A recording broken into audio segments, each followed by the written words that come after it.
সুস্থতা যে আল্লাহ তাআলার কত বড় নিয়ামত, সেটা যদি অসুস্থ না হইতাম কোনোদিন বুঝতাম না।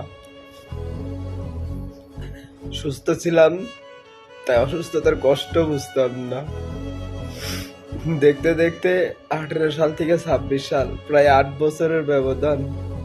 এই চার দেয়ালের সাথে কথা বলতে বলতে সময় কাটে।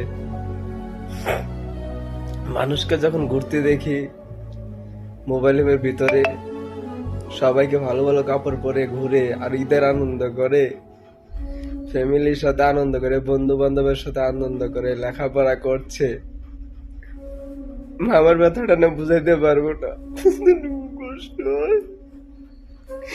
আল্লাহর কাছে একটা ইচ্ছা, আল্লাহ জানে মৃত্যুর আগে একবার হলে সুস্থ করে এই দুনিয়াটা দেখার মতো সুযোগ করে দেয়। সবাই দোয়া করেন।